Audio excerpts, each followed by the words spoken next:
I want to know how the foreign press, if they differed from continent to continent, or are people all the same? Basically, I think people are the same. I think what happens is there are three different classes, I say three different classes of reporters. I think you'll understand because you're a reporter too. One is the up and coming reporter who'll do anything for a story and is very pushy and shovey and so forth and doesn't understand the value of being able to come back again to that person. Then there's the other guy who sort of figures he's an old timer by now at the thing. And so he will do his shtick, and get in and get out and get the story. But then you have the real reporter, the person who's been around the block a little bit, knows when to say yes, when to say no, and know that when you're with a star or any person and they don't really want to talk, you don't force them. And then you can bleed them a little bit, and before long they'll come around to your way of thinking. And as you know, it's a reporter has to be a psychologist. And I think that varies from country to country because it depends upon the nature of the people. In all the things you were dealing in the foreign market, did you feel any anti-Americanism? Yes, I did. We got it when I took the Miss Universe people down to Peru for the Miss Universe contest. We were in Lima. And the night of the contest, I had hired a cab driver. The plane was to leave at 11 at night, and that meant I couldn't go back to the hotel for my stuff. Bob Barker had a limo, and so he didn't have to worry. And Bob was we were all on the same flight. And I got this little Spanish guy who spoke very little English, and I paid him ahead of time, and I put my suitcase in the trunk of the cab, hoping that I'd see it again. And he drove me to the place where the show was to be held. And when we got to the gate, something was wrong because they were babbling away in Spanish, and I don't speak Spanish, and I couldn't tell what was going on, and I was a little concerned. So then I said, is everything okay? Oh, see, everything's okay. So then we drove around, and he had to go, instead of us going in the main entrance, because people were coming in, we had to go around the back and go in the stage door, which I didn't mind. I had my booths all set up and everything. So we'd go in, and the show went off without a hitch and so forth. And when I came out, after the show was over and the crowd is leaving, I looked, where is the driver? He wasn't there. I looked all over and I couldn't find the cab. I thought, my God, he's stolen my suitcase and everything I have here is gone. So all of a sudden I hear this little voice yell out, Senor, I hear, Senor, I hear. And there he was over, parked on the side. And he came and he said, I am so happy. I said, why are you happy? He said, bomb scare. They thought somebody had a bomb in there, and that's why I had to take you in the back door. Now you tell me, but we didn't have any problem. But then it turns out that there was a strong anti-American feeling there at that time. And they had disturbances and so forth. And they warned all the girls, don't walk out on the streets at night. Always have an escort with you. Be careful where you go. And that was the tone of Lima, Peru at that time. And I understood later that what was happening was they told me that there were insurgents up in the hills, and they were coming down and they were setting fire to things and so forth. But that was the only bad thing that happened. Okay, you kind of touched on some of these shows, but now let's take a solid look at some of the shows that you were responsible for as your client services / publicity / star keeper, whatever. I mean, you did a lot. You didn't just do one job. Oh, no. You wore a lot of hats under maybe one name. Mm-hmm. So when you're dealing with I Love Lucy, you kind of alluded that some of the shows worked and some of them don't. I would imagine the shows where she was very busy with physical comedy would translate no matter what the language, but you have to tell me. Well, what they would do, they would call the shows out and take certain shows that had exactly what you say. One of the best shows was the factory thing, where Lucy is on the assembly line, and can't keep up, and she's putting it in her bosom, and she's putting it in her mouth, and all of that did very well. The wine stomping thing, that went very well. Shows like that had a lot of action to them and so forth. If there was something that didn't have any action to it, they but it was mostly that kind of activity that went over better. Did they change the name? Did I Love Lucy translate in every country? Oh no, you're right. No, they didn't. It didn't translate, and they changed the name. I'm sorry, I can't remember. But Lucy was always in it, one way or the other. But there were different names for it. The Twilight Zone. You worked with Rod Serling. Rod Serling. He was a neighbor of mine. Bless his heart. And Rod, I knew Rod before I came here because his brother Bob Serling was aviation editor of United Press in Washington, D.C. And I had met him at a Sigma Delta Chi convention in Chicago. And he said, you know, my brother's pretty big in Hollywood. And I said, who is he? And he said, Rod Serling. And I said, I guess he's pretty big. So he said, when you go back out there, say hello. So I called Rod. And we became very good friends. And he worked out of his home. And he had a secretary by the name of Marjorie something or other, very lovely lady. And he had a battery. He worked a lot like the Earl Stanley Gardner did with Perry Mason. She had 2 or 3 typewriters. And she'd be working on he'd be dictating to her one thing, and she'd put that down, and then she'd go on to another storyline. That's what he did. But he was a great prankster. But the thing I liked, we shot Twilight Zone down at the old MGM studios. And there was a man at the gate. His name was Ken Hollywood. I'll never forget him because of the name. And Ken Hollywood was Mr. Hollywood himself. And he had printed at his own expense a little 4-page brochure on MGM Studio and the stars that were there. And when I would come in, he would allow me to park at next to the stage door for Twilight Zone because we became friends. And he knew, what I was doing there. And he would give everybody a little brochure. So Rod said one time, how come my name isn't in your brochure? So Ken Hollywood laboriously one night redid it and wrote in Rod Serling's name as one of the top person at MGM Studios. But what Rod used to do was, when I'd bring people in and they were looking at the show, he would ask Harry Wolf, who was a cinematographer, if they could look in the lens and see what the shot looked like. So that was his shtick. The visitor would be allowed to look and see what the scene was. But excuse me, I've got to clear my throat. Want some more to drink? No, I'm fine. I just have to clear. Excuse me. No, that's okay. I wanted just wanted to tell a story about Rod. Rod was a great prankster. Of course, let me digress a moment. His birthday was on Christmas Day, and Donna Douglas and Rod had met at a press function of some kind, and they became friends. So every year at Christmas time, Donna and I would take Rod out for a long lunch, and to help celebrate his birthday, because you never celebrate your birthday on Christmas. Well, my son and I had been going fishing at Lake Crowley, and we went on the following weekend after we'd had lunch with Rod, and we didn't catch any fish. So we came back, and Rod was going to do a show, and he called me and said, hey, did you catch any fish? And I said, oh, no, I didn't, so forth. He said, some fisherman you are. That's all he said. So the next day I'm in the office, and this messenger came to the door of the office and tapped gently on the door, and he said, is Mr. Faber here? And I said, yeah, I'm in here. And he went in, and he had this package in his hand. And he said to me, hold out your hands like that. And I did. And he said, here. And he threw this package to me, and I caught it in my hands. He disappeared. Opened the package up, and it's a smelly fish in ice, but the ice had melted. And the note was, here, at least you could say you caught a fish. Did you create any kind of publicity for the sale of the series of The Twilight Zone? I was wondering if it was an easy sale or difficult. Sales were very difficult for Twilight Zone. Some themes just didn't go, and others did. And it was a hard sell. Usually the show went in English-speaking countries. To my recollection, I don't think we ever sold Twilight Zone in Japan. Later, when Rod Serling became famous, it was easier to sell, but at the outset it was very difficult. And did you make special publicity campaigns for each of your shows that you sold? Oh, yes. Yes, I have a garage full of them. A lot of them were failures, and some were successful. But my hobby is photography, and I've been taking pictures for years.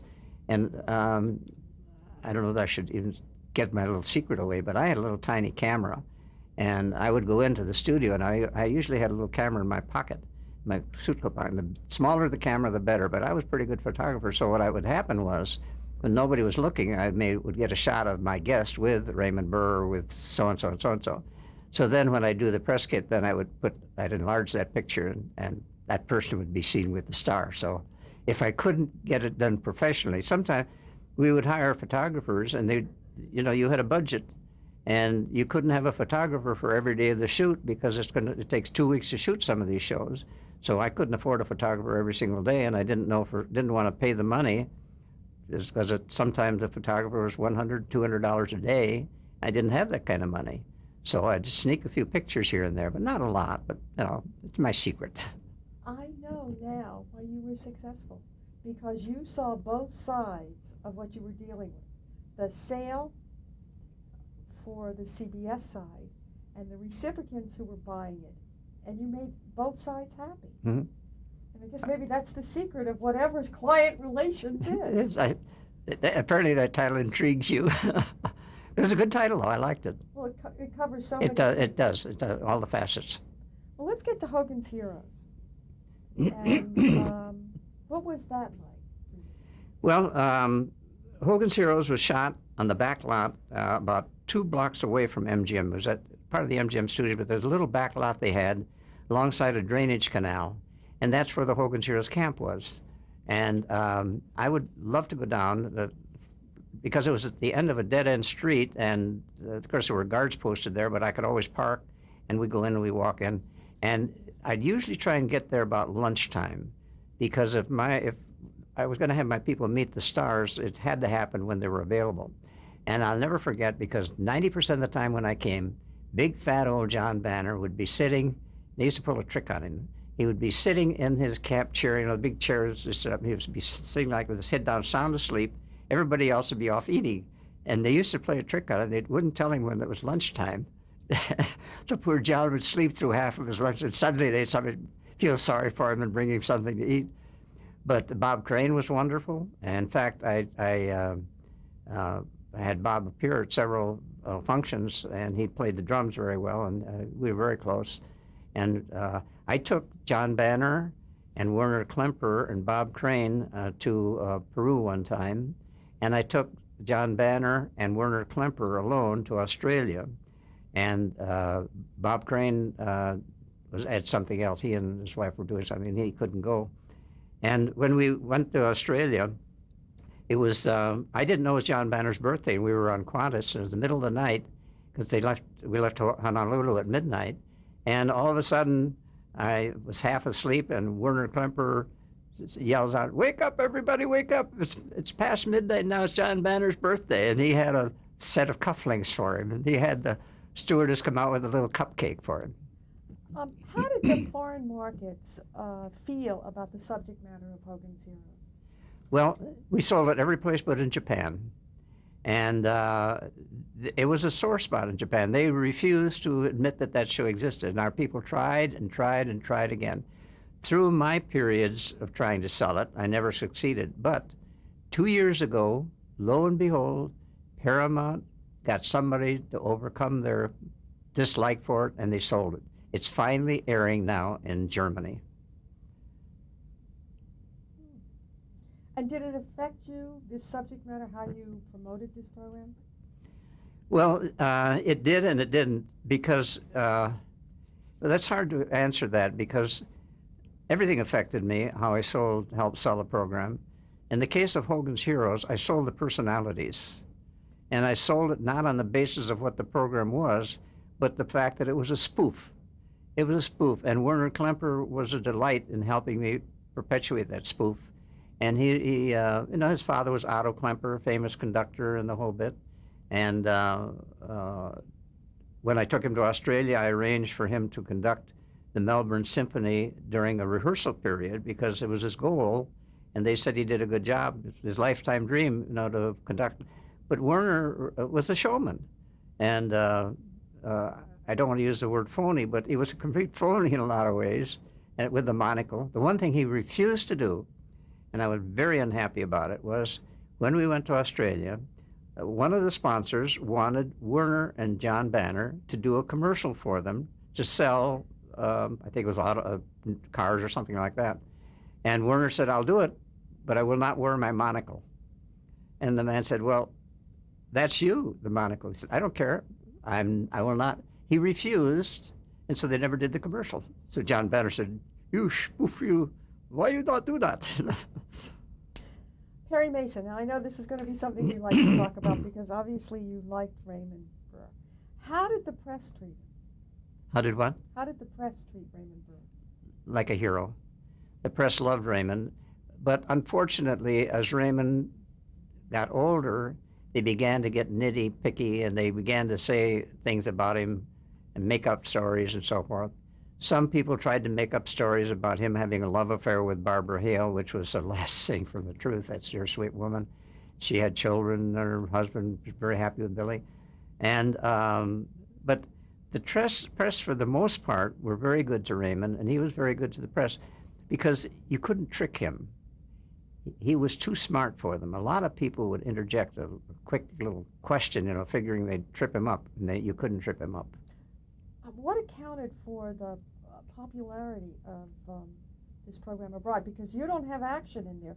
You really have words. Now, that's a good question. I hadn't even thought about that. I think part of the reason that it was successful, there was action in Perry Mason. I mean, they always had in the beginning a murder or something like that, so there was action. The 1 hours, which were the initial series, had more action than the 2 hours, which Viacom Productions did. But I think, to answer that honestly, we'll go back to what I had mentioned to some friends of mine the other day, the fact that Raymond Burr knew the law, and the law in the United States is far different than it is in a lot of other countries. And in Italy, when we went over there one time, they dubbed it in English, and it was kind of funny watching the dubbers because the man who was Raymond Burr, Perry Mason, in Italy was a little bit of a guy, but he had that big bombastic voice. And I think part of the thing was that they were intrigued with the American judicial system because we didn't have the same as they did. So they'd look and say, well, how can he get it? It's almost like Matlock, where Matlock would come up with a surprise ending at the end of it. But Raymond Burr would solve something, and he had a little bit of that love going on. And I think, like in England, they have barristers instead of lawyers, as you know. And I think part of the problem is that they, although they didn't have our judicial system, they liked to watch how we did things in the United States. Did you also work with the Perry Mason telefilms from Viacom later? Did you go all the way through the Perry Mason career from series to telemovie? Oh, yes. When I came to Hollywood, Perry Mason was in its third year. I went through that. I went through the period of when Raymond was doing his other show for Universal. We remained friends. I went over when he was doing Godzilla. He told me the funny thing, they paid him peanuts to do his role in Godzilla because they did that in Hollywood. The movie was done in Japan, and Raymond Burr's part as a reporter was done in a little studio at Warner Brothers. And so he said, hey, come on over. This is fun. So we remained friends. I don't know why. He liked me. I liked him.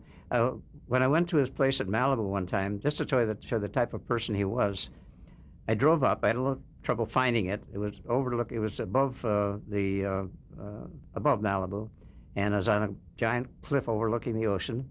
And I drove into the yard, and I thought I was in the wrong place because in a little pen was a donkey and all sorts of sheep and everything around. And I went in, and there were other press people there. It's about 5 or 6. And Raymond fixed lunch. He fixed us quiche, wonderful quiche. He was a good cook. And I said, what's with the donkey in the front yard? He said, well, there's some Boy Scouts around here, and their mothers and fathers won't let them keep the donkey in their place, so they're leaving him here. So he was letting him loan his yard for the donkey.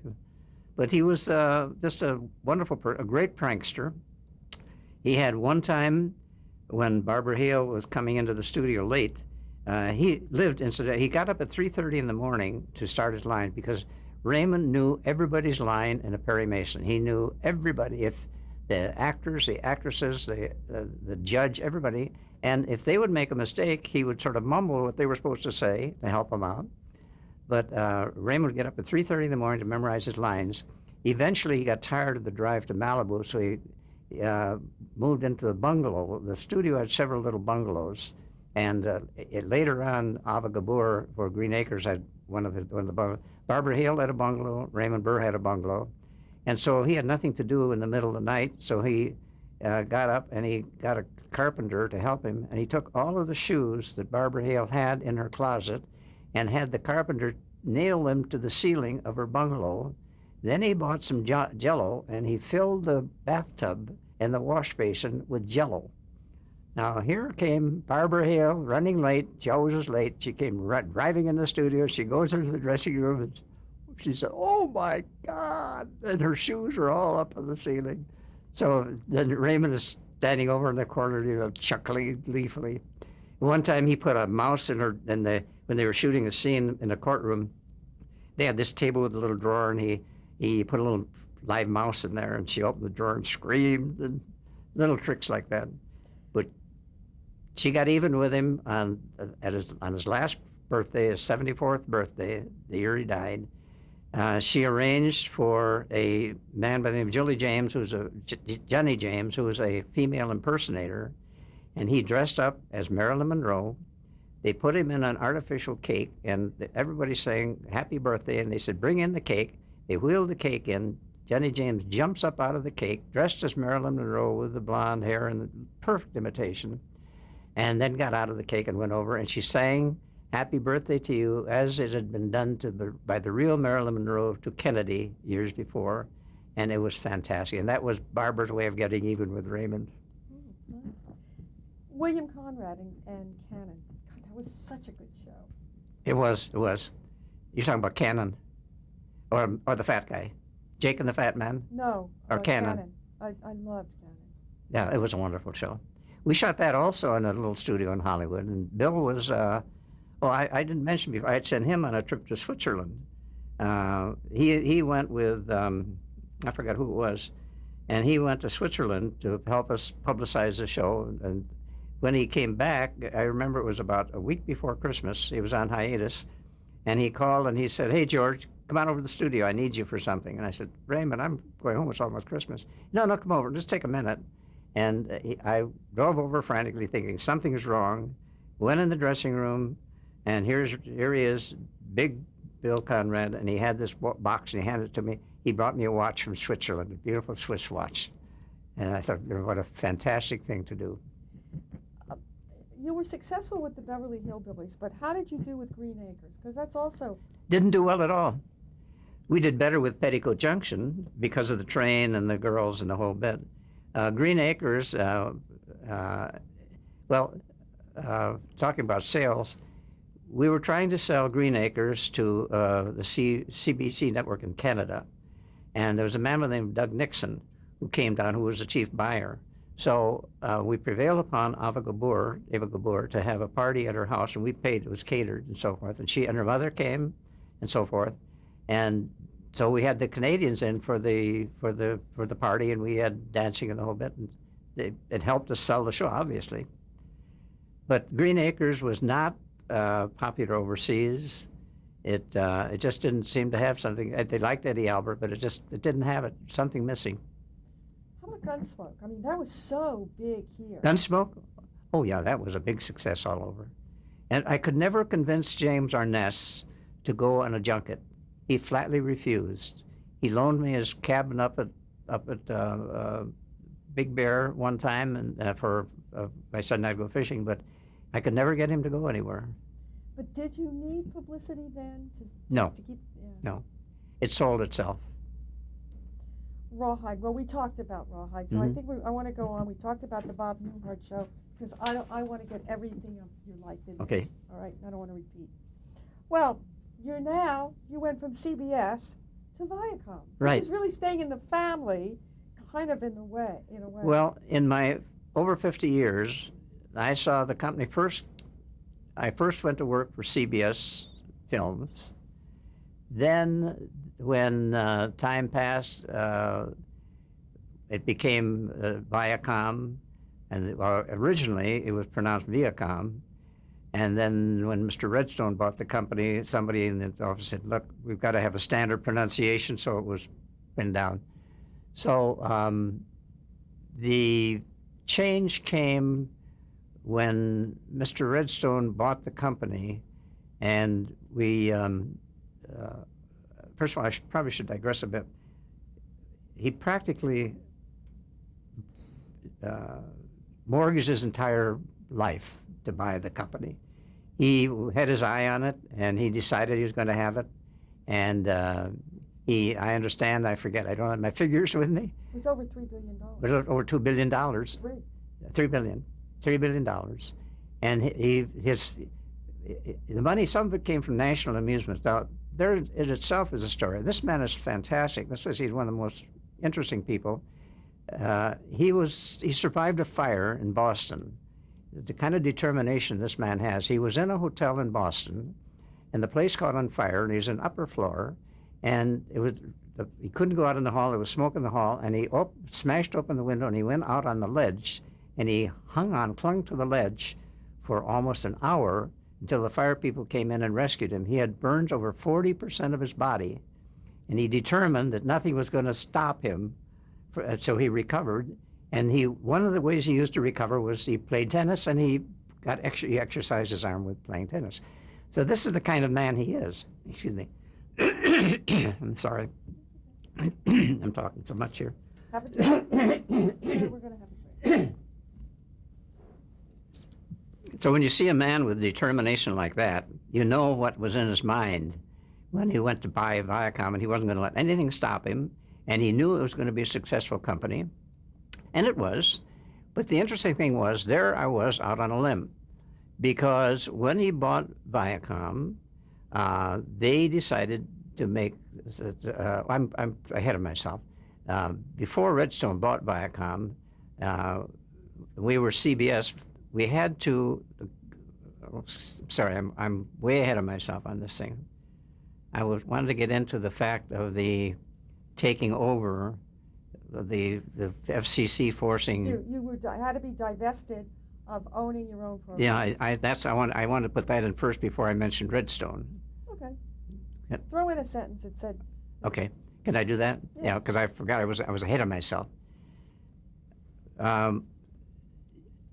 Years before Redstone came into the picture, CBS was forced to divest themselves of all the programs that they had taken on over the years. Well, what had happened was there were years and years of infighting. Congress got into the act, and there were months of negotiations, and there were months of trials and tribulations and so forth of what is going to happen to the networks, because the networks were getting too big for their britches.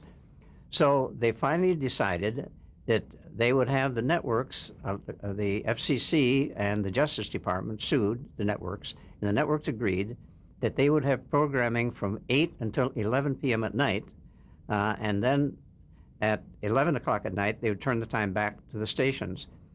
At the same time, they agreed to divest themselves of all of the programs that we had been selling, that anybody had been selling, like I Love Lucy. They couldn't have an interest, a monetary interest in any of the programs that we were selling overseas. So Mr. Paley decided that, first of all, CBS sued and lost. The Justice Department won their battle. So Mr. Paley decided what we're going to do is we are going to let the stockholders be the owners indirectly of a new company. So they put the company on the market, and what they did was, if you owned 5 shares of CBS stock, you got 1 share of Viacom stock free. So then they floated it so that if you were a stockholder and you got an extra share of stock, and incidentally went on the market at $25 a share, what happened was